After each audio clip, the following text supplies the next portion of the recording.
ए दुर्गा उस दिन तोरी सखियां करती थी क्या बात वो, कहती थी तोरा साथ चलने को तो आ गए हम तेरे साथ हो। साथ अधूरा तब तक जब तक, साथ अधूरा तब तक जब तक पूरे हो तेरे साथ हो। हो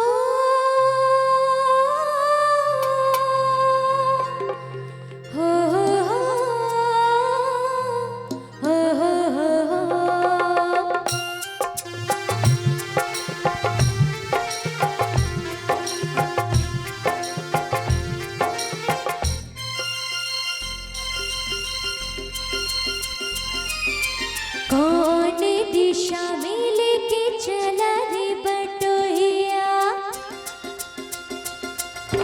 कौन दिशा में लेके चला रे बटोहिया, कौन दिशा में लेके चला रे बटोहिया। ये सुहानी सी डगर जरा देखने दे, देखने दे। मन भर आए नैना बांधे ये डगरिया, मन भर आए नैना बांधे ये डगरिया। कहीं गए जो ठहर दिन जाएगा गुजर, जरा देखने दे, देखने दे। कौन दिशा में लेके चला रे बटोहिया, कौन दिशा में।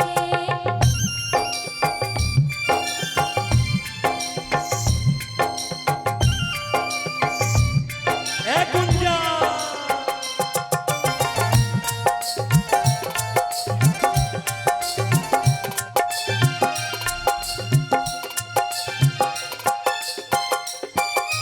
पहली बार हम निकले हैं घर से किसी अनजाने के संग।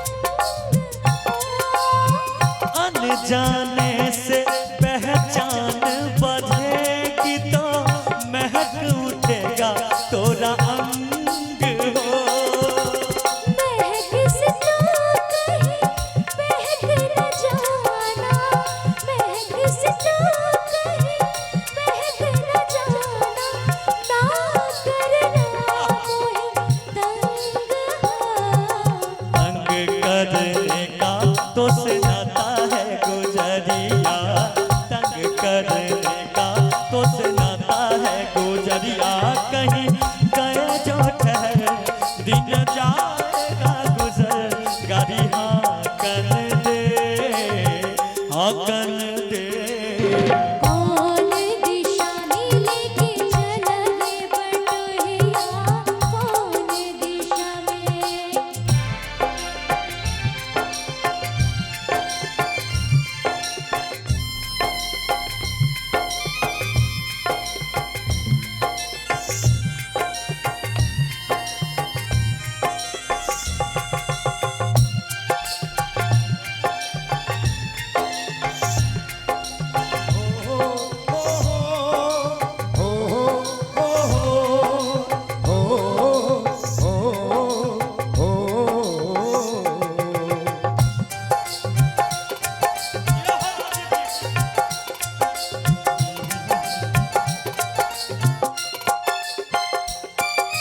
कितनी दूर अभी कितनी दूर है ए शिवेश तेरा गाँव।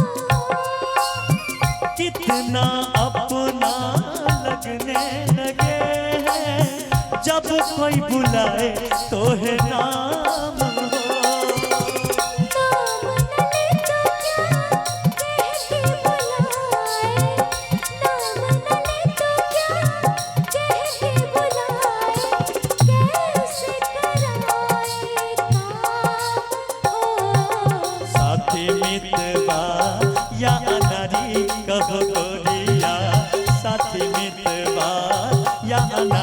कहो गोरिया कहीं गए जो ठहर दिन जाएगा गुजर जरा देखन दे देखन दे कौन दिशा में लेके चला रे बटोहिया कौन दिशा में लेके चला रे बटोहिया ये ठहरे ठहरे ये सुहानी सी डगर जरा देखन दे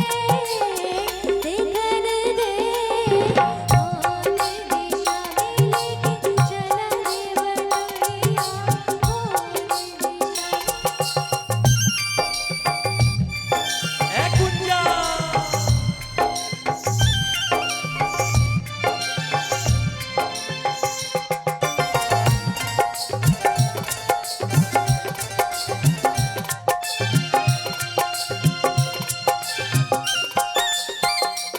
ए दुर्गा उस दिन तोरी सखियां करती थी क्या बात हो कहती थी और साथ चलने को तो आ गए हम तोरे साथ साथ अधूरा तब तक जब तक साथ अधूरा तब तक जब तक पूरे न हो तेरे साथ हो अब ही तो हमरे है वाली रे उमरिया अब ही तो हमरे है वाली रे उमरिया कहीं गए जो ठहर दिन जाएगा गुजर जरा देखन दे देखन दे कौन दिशा में लेके चला रे बटोहिया कौन दिशा में लेके चला रे बटोहिया ए ठहरे ठहर ये सुहानी सी डगर जरा देखन दे देखन दे कौन दिशा में लेके चला रे बटोहिया अकबरपुर दिशा में लेके चला रे बटोहिया अकबरपुर दिशा में लेके चला रे बटोहिया मधेपुरा दिशा में लेके चला रे बटोहिया वाह वाह